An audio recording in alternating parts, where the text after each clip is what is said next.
It's another day tour sa Jensan going to Maasim dito sa kauban namo nga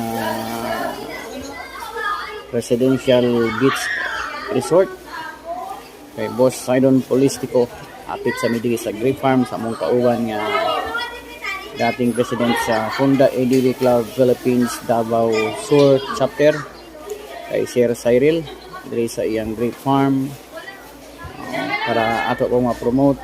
Wow. Dati na lang sa ibang nga nasyon ining grapes pero karon ara na sa Pilipinas. Lapit lang ara sa Jensan damo, labing bunga guys oh. 200 pesos ang entrance. Then pick your own. Pag kilo mo. Amo ni siya. With my EDV North Cotabato team. My first membership ride going to Maasim. Grabe mga may net siya kaya para hindi daw masudlan sa mga pispis. Kaya ang pispis ang magkaon sa bunga sa grape.